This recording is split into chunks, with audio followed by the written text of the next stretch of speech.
Bem-vindos ao Foot Talks, mais uma iniciativa da Universidade do Futebol, que foi criada como um espaço do pensar estratégico para a transformação do futebol. Nós vamos receber aqui vários líderes ligados ao futebol e temos a alegria de inaugurar a primeira série Crise e Horizonte no Futebol, com o episódio Propósito e Liderança. E vamos convidar Paulo André para falar sobre sua experiência de vida e sua experiência profissional em propósito e liderança. E fazendo a conexão com o próprio propósito da Universidade do Futebol, que existe para gerar mudanças no futebol, que gerem mudanças na sociedade. Paulo André, com essa carreira brilhante de grande líder profissional, jogador e hoje como diretor do CAP. Fale um pouquinho para a gente sobre propósito e liderança. O que é isso e como é isso para você? Bom dia, um prazer fazer parte desse projeto tão bonito, né, que já começa com pessoas tão importantes no meio do futebol. Rafael, Medina, né, e a todos os demais colegas que participaram da nossa primeira reunião. É um orgulho muito grande estar podendo participar desse programa, vamos chamar assim. Quando a gente fala de propósito, né, a gente fala daquilo que nos move. E sem dúvida nenhuma, o futebol é a minha paixão. É o meu carro-chefe, aquilo que me trouxe até aqui, até onde eu estou. O futebol tem seus caminhos. E acredito que o que me une à universidade, ao Medina e a esse projeto é exatamente o caminho de poder olhar para o lado e tentar, por meio de bons exemplos, por meio de uma conexão muito mais forte, movimentar e transformar a vida das pessoas dentro da nossa sociedade e dentro do nosso país. Quando você toca nessa questão muito mais ampla, fala só mais um pouquinho a respeito do que é toda uma formação desses atletas, um conviver desde que os meninos e as meninas começam até o futebol profissional. O que o propósito tem a ver com isso e como que o propósito conecta esses jogadores, essa formação, até você que experimentou todas as fases a chegar a um profissional e a um líder de clube? Eu acho que o início é sempre lúdico, né? A gente não imagina o que vai dar essa brincadeira.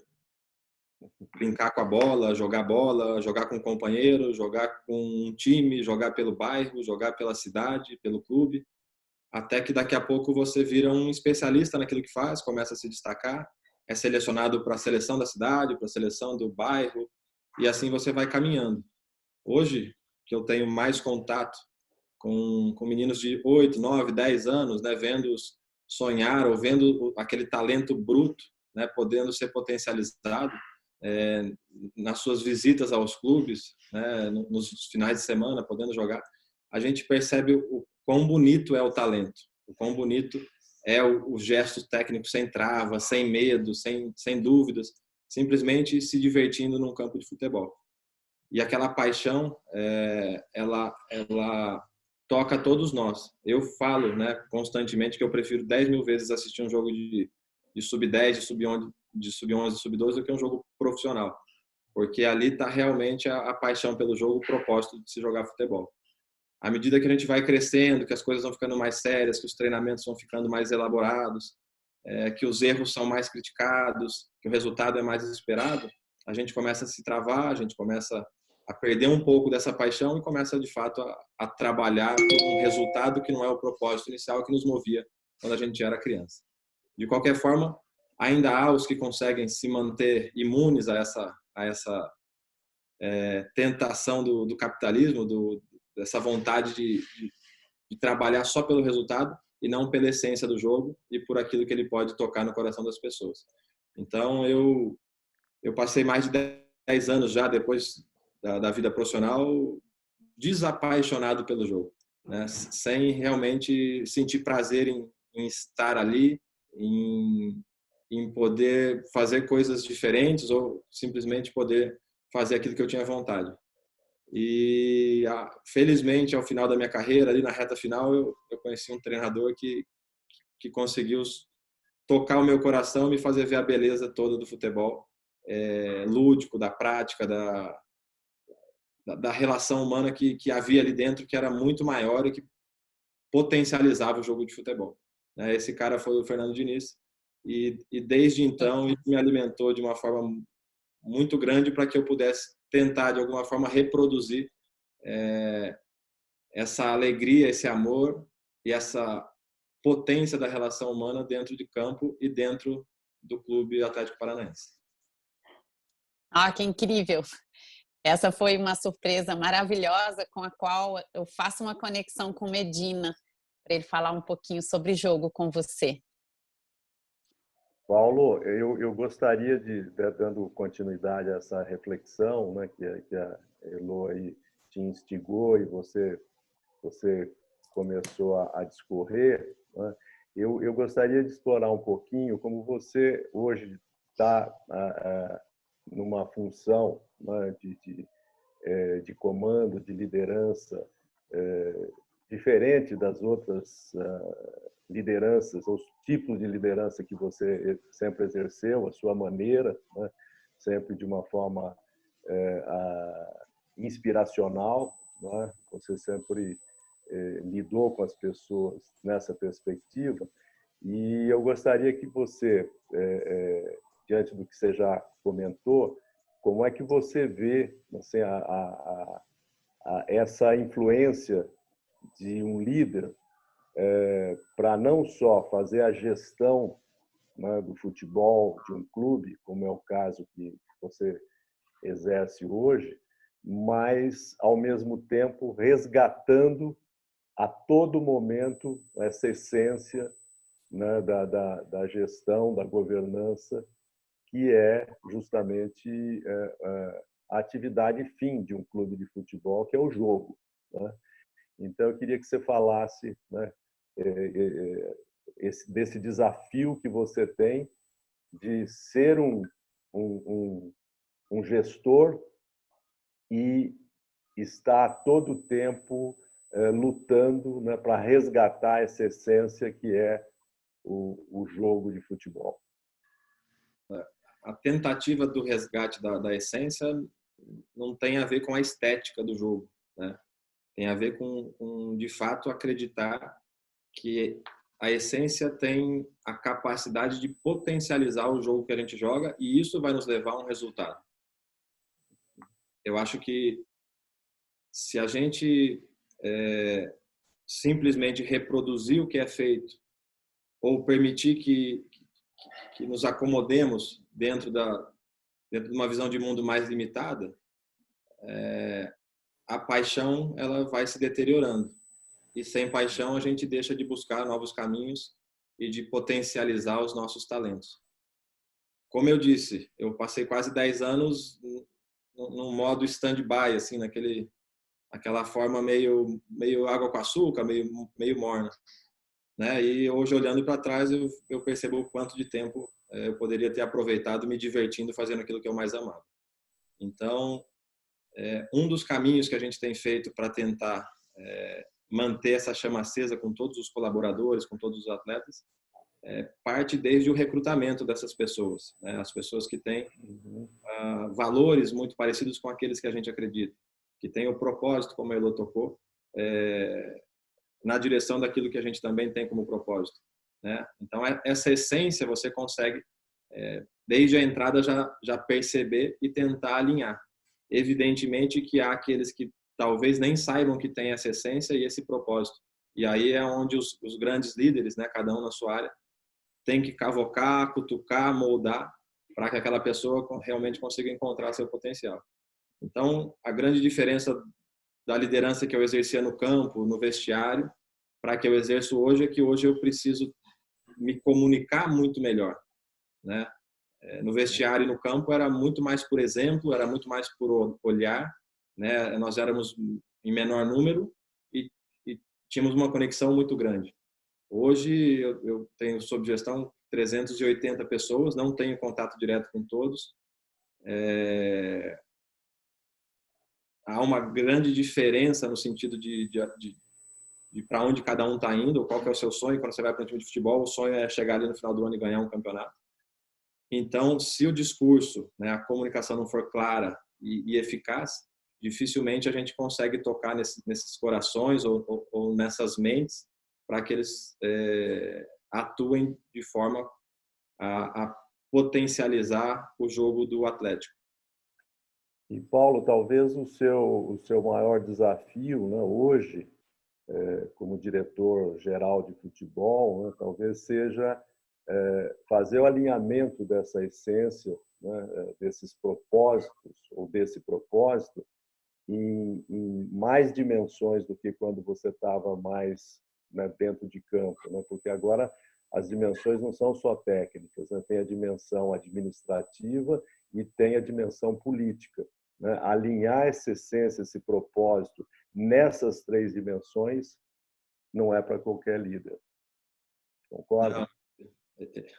Essa é um grande desafio, né, que acredito que todos os executivos, todos os gestores têm. Nós sabemos que a estratégia ela engloba, né, toda a questão política, administrativa e depois ela desce para o futebol. E quando nós entendemos esse jogo que vai lá para Brasília, que vai para operadoras de transmissão de TV, que vai para os patrocinadores, que vai para o público em geral, que em sua boa maioria também está mais focada no resultado do que na forma. E você ainda tem que fazer uma gestão técnica de escolha de atletas, de modelo de jogo, e etc. Você acaba tendo que entender o jogo que se joga, né? Ter bons parceiros, boas pessoas. No meu caso, eu tenho um presidente visionário que consegue ler e fazer a estratégia muito bem. Tenho uma equipe administrativa extremamente capacitada, né? E eu preciso me integrar a tudo isso, né? Sabendo que, apesar de o futebol ser o core business do negócio, existe muita história e muitos anos de trabalho, né, dentro dessas outras áreas que precisam ser respeitados e admirados, e que todos precisam se adaptar a um bem comum, né, que é o crescimento do clube e o crescimento do negócio futebol, para que o clube consiga continuar crescendo. Senão a gente bate num teto nesse modelo atual e fica muito mais difícil de a gente conseguir uma fatia maior do bolo a partir dali. Em resumo, se você conseguir se divertir ganhando todos os jogos, você seria o líder perfeito. É isso? Eu acho que não precisa ganhar todos os jogos, não, professor. Se eu me divertir fazendo o que eu faço, eu já sou um bom líder. Como a gente fala Paulo. bastante, né, Paulo, nessas oportunidades aí da alegria de ter convivido bastante, aí também reside a beleza, né? O jogo também, como você disse, está de maneira mais ampla. Eu tive uma guru, viu, Elô, muito importante, que ela dizia: de tédio nós não vamos morrer. Não. Uma gincana aqui para a gente desvendar. Gincana, também conheço ela. Paulo, com essa alegria de te ouvir, eu queria conectar um pouco agora com esse momento de mundo que a gente chama de crise, né? Já que a nossa série é Crise Horizonte, onde a gente interpreta a crise como um momento crítico, mas crise como aquilo que determina a evolução. Nesse contexto, eu acho que o Rafael quer falar um pouco e te puxar para falar sobre você como atleta e os atletas. Bom, Paulo, é isso mesmo. Falando aqui de liderança ainda, né? Você foi atleta aí durante muitos anos, uma classe que é caracterizada pela falta de união, né? Acho que isso é muito claro, os atletas não se unem. Nos anos 80 tivemos alguns líderes se destacando, Sócrates, Zico, nos anos 90, Raí, nos anos 2000, acho que você foi um grande líder aí do futebol brasileiro. Nesse momento de crise atual, né, em que se fala em retorno ao futebol no meio de uma pandemia dessa, o mundo inteiro parado e o futebol brasileiro pensando em retornar aos campos. Você não acha que estão faltando grandes líderes no nosso futebol hoje? Atletas que realmente deem a cara, se manifestem e coloquem sua opinião para fora? Olha, Rafael, eu concordo contigo. Eu não sei se faltam grandes líderes no futebol atual. Eu acho que faltam grandes líderes no mundo atual, né? Pessoas que realmente consigam, que tenham uma visão e uma convicção daquilo que acreditam e que estejam dispostos a de certa forma, se sacrificar, ou seja, se sacrificar a exposição e colocar para fora aquilo que eles estão sentindo, aquilo que eles estão enxergando.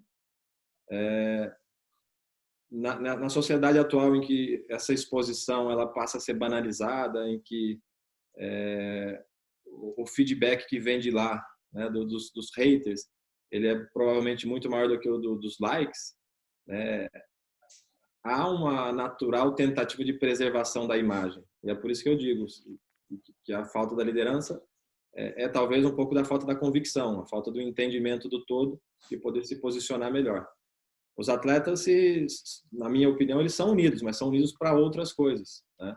Que não entrar em temas políticos, e não em temas trabalhistas, e não em temas de calendário de competições.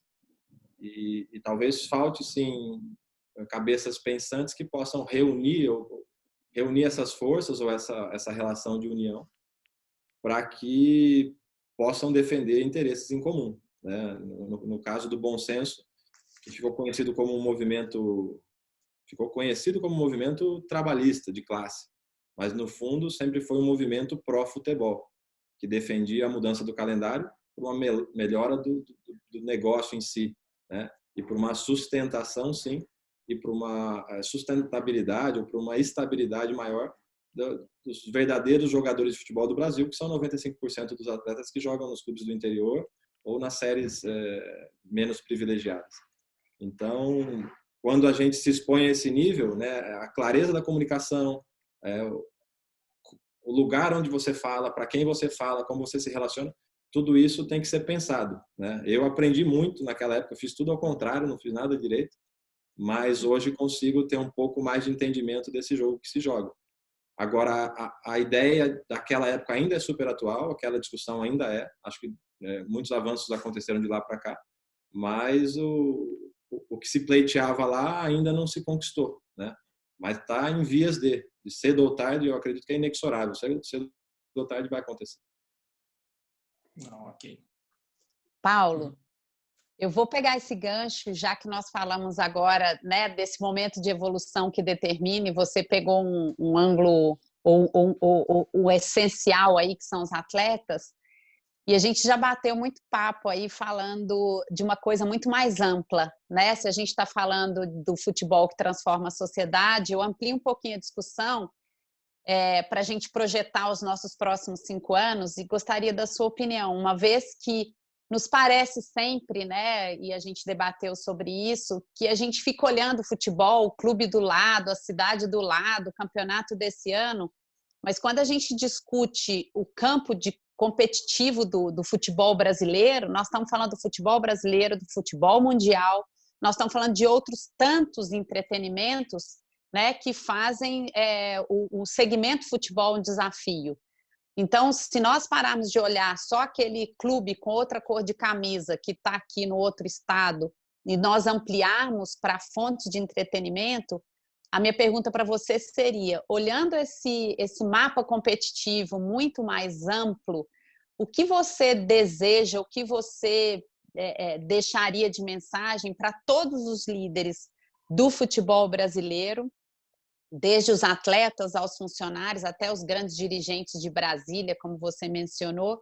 Qual seria uma mensagem, se a gente olha esse futebol nesse contexto maior, para daqui 5 anos, qual seria uma mensagem que você deixaria para que realmente a gente fizesse do futebol um agente transformador da sociedade brasileira?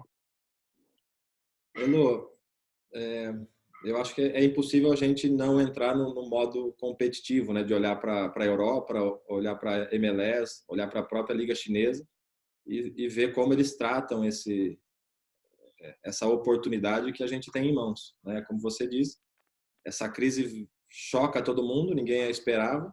Agora ela é repleta de oportunidades que, se bem aproveitadas, podem nos fazer sair dela muito na frente do que a gente imaginou que seria possível. Ontem eu recebi um documento da Liga Portuguesa, por exemplo, com um estudo da própria Liga, né, modificando a 3ª e a 4ª divisão e todo o futebol amador do país. Então, olha a preocupação da Liga de Portugal, que é metade do estado de São Paulo, talvez, e por isso talvez tenha um maior controle, uma maior facilidade de fazer esse tipo de operação, mas um estudo que defendia uma melhora da terceira divisão como produto para poder gerar mais renda, mais receita, competitividade, para que os clubes grandes pudessem ter o time B por ali e assim por diante. Então, o que eu quero dizer? Quando eu olho o cenário atual e a falta de discussão, de debate e de propostas que poderiam nos fazer caminhar, eu vejo em 5 anos a Europa, eu acho que eu não consigo nem mais ver a Europa de tão na frente que eles vão estar da gente, né? Com as suas ligas super fortes, com os direitos de transmissão nas alturas, sendo que a fonte do talento ela está aqui na América do Sul. A fonte do talento do improviso, da técnica, do drible, ela continua aqui. E é isso que as pessoas de domingo a domingo ligam a TV para assistir. Então, como é que a gente não consegue, ao invés de só ser fornecedor de matéria-prima, conseguir fazer um produto mais completo, mais importante e que valha muito mais? Eu acho que essa é a grande discussão e isso passa, sim, pela união dos clubes, né? Numa necessidade de se fazer uma liga. Isso passa pelas questões de fair play financeiro, para que os clubes não compitam com capacidades financeiras diferentes do que as propostas pelo jogo, né? Isso passa por uma capacitação em massa dos nossos treinadores, que são eles que mudam, ou que têm a capacidade de mudar o jogador e o jogo, desenvolver o jogador e o jogo, né? Isso passa por uma melhora sistêmica, né, como o professor gosta de nos ensinar, que nos permita, daí sim, em parceria com as federações e com a confederação, cuja responsabilidade principal deveria ser o fomento da prática esportiva, que daí sim tem impacto importante na sociedade, como transformação, que se todo mundo enxergasse realmente esse papel e quisesse trabalhar pelo negócio do futebol brasileiro, a gente teria uma chance super bacana de poder sair dessa crise muito mais forte. Sobre a questão da educação e da cultura, né? A gente sabe, por exemplo, que o Atlético Paranaense tem essa preocupação e você, em especial, né, dentro da sua angústia até em relação a esse tema da educação, já vem desde a época que você nem era ainda o diretor-geral, mas você já estava tomando iniciativas, assim, tendo iniciativas em relação à educação e à cultura do ambiente interno do clube, né, para fomentar um outro modelo de educação, um outro modelo de cultura, né, baseado no lúdico, né? Quantos projetos que você, né, tem desenvolvido com essa preocupação, né? Porque, na verdade, o que precisa, assim, no meu modo de entender, é realmente essa mudança de cultura, essa mudança não só do atleta, né, mas também do dirigente, né, das instâncias administrativas e políticas, além da técnica, né? Então, acho que isso é fundamento, é base, como a própria Elô nos ensina, né, nas vezes que a gente fala sobre governança, sobre gestão, que é a expertise dela, né? Como é que você vê essa questão assim para nos dar, assim, vamos dizer assim, alguma esperança de que essa distância que nós estamos de outros países em relação ao desenvolvimento do futebol não fique tão grande? Professor, esse é um dos temas que mais me toca, né? O senhor sabe disso. Eu fui fruto desse sistema de formação que nos corta as asas e depois, quando eles querem, eles nos mandam voar. E aí o voo é direto com uma cabeçada no chão, né? E quando eu começo a questionar o sistema, no fundo eu sofri calado tragédias inteiras, né? Já dizia Clarice Lispector. Antes de eu conseguir entender que eu não estava errado, quem estava errado era o sistema de formação de atleta no Brasil. E aí quando eu alcanço essa posição atual, quando o presidente me dá essa oportunidade, um dos carros-chefes dessa gestão é sim ampliar o leque e oferecer maiores oportunidades, e não porque a gente é legal, porque a gente acha que é bonito, mas porque realmente aumentar o repertório motor, cultural, social e emocional desses meninos, isso fará com que todos tenham a chance de escolher o que eles querem fazer ali na frente. Se eles vão ser brilhantes jogadores de futebol, ótimo. Se eles vão seguir uma outra carreira no teatro, na música, na escola, tanto faz. Mas se a gente não enriquecer esse repertório desde os 10 anos, é impossível que depois a gente consiga corrigir a rota. Eu falo 10 anos porque atualmente a idade que a gente inicia aqui as nossas brincadeiras, né? O nosso multisportes, as nossas atividades cognitivas, o nosso futebol e futsal.